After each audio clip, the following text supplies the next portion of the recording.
warahmatullahi wabarakatuh. Waalaikumsalam warahmatullahi wabarakatuh.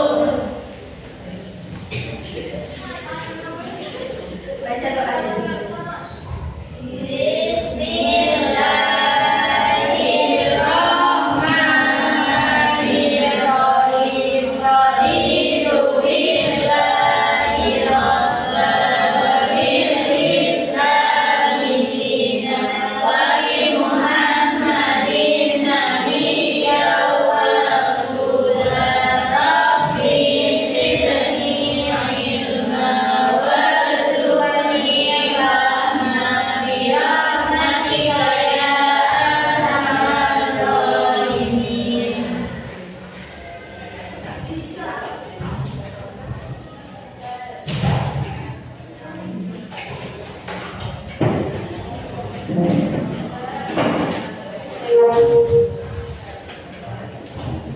Saya dulu ya.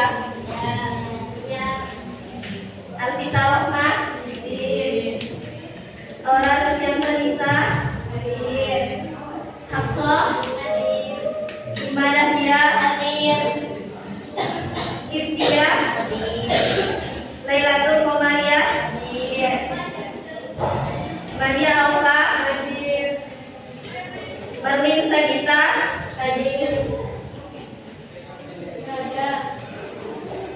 Mufiratul Hasanah, Mubasiroh, Nadira Putri Ramadhani,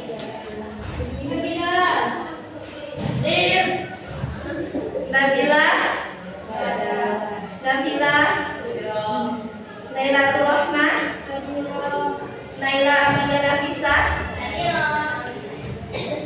Naila Adja, Nur Aini, Safira Nur Aini, Siti Nur Aisyah Nuri, Ulfatul Ifa, Usmana Dua Demila, Juliana,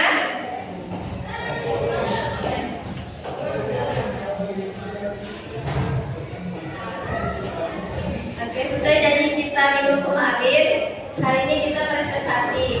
Dimulai dari kelompok 1. Untuk kelompok 1 silakan maju.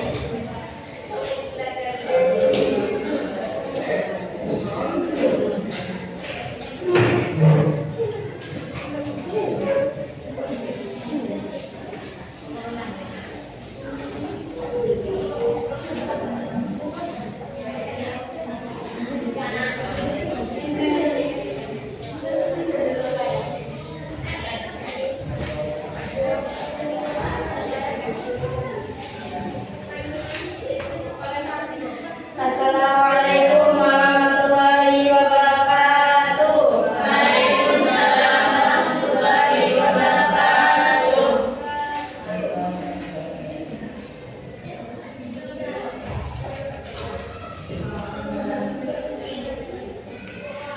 Kami dari kelompok 1 akan ingin mempresentasikan tentang minggu kemarin. Dan rekan-rekan kami yang akan sampaikan. Jadi kemarin kan pelajaran tentang peristiwa tahkim.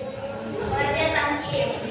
Tahkim adalah penyelesaian perkara. Apabila kedua pihak yang berselisih mengadukan perkara kepada seseorang yang dipilih dan disenangi, orang disebut hakam penengah antara keduanya. Islam menganjurkan untuk tahkim jika timbul perselisihan selama umat muslim. Jadi nomor 2 itu bentuk contoh peristiwa tahkim. Peristiwa tahkim atau arbitrase adalah upaya perdamaian yang terjadi setelah perang sipil. Pada mulanya kedua belah pihak merekomendasikan siapa yang akan melakukan amanah kepemimpinan Islam. Akhirnya di depan kedua belah pihak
Masih ada pertanyaan? Tidak ada.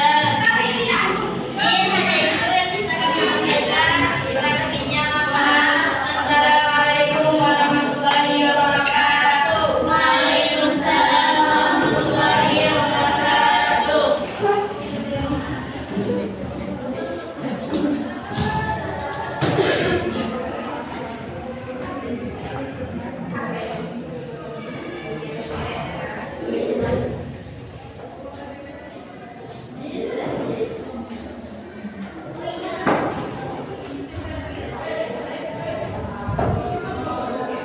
Dari yang dipresentasikan teman-temannya, Pandai masih belum dimengerti?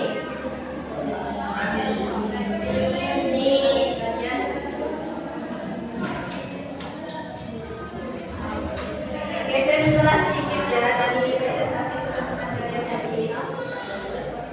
Peristiwa hakim sendiri itu memiliki mandat penyelesaian perkara, dan apabila kedua belah pihak berselisih, itu dibutuhkan hakam atau pendengar. Dalam Islam dianjurkan untuk berhakim. Kenapa? Karena dalam Islam itu Allah paling membenci namanya perselisihan antara sesama umat Muslim. Ya, seperti yang dijelaskan oleh teman-teman dalam surah An-Nisa ayat 35, yang artinya, dan jika kamu pada ada persengketaan antara keduanya, maka kirimlah seorang hakam dari keluarga laki-laki dan seorang hakam dari keluarga perempuan. Jika kedua orang hakam itu bermaksud mengadakan kebaikan, niscaya Allah memberi taufik kepada suami istri itu. Sesungguhnya Allah Maha mengetahui lagi Maha mengenal. Tadi pertanyaan kedua, apa saja dampak negatif dari peristiwa hakim? Yaitu ada 3. Yang pertama, terjadi perubahan dalam sistem pemerintahan Islam dari demokrasi menjadi monarki atau sistem pemerintahan kerajaan yang terjadi pada masa Khalifah Bani Umayyah dan seterusnya. Yang kedua, munculnya aliran keagamaan yang membuat umat Islam terpecah belah. Kan hakim itu penyelesaian perkara, jadi dampak negatifnya masih ada perpecahan di antara kedua belah pihak. Yang ketiga, berkembangnya sikap fanatisme atau sikap saling berlebihan terhadap sesuatu. Terus bagaimana cara kita menghindari peristiwa tahkim?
terbentuk dengan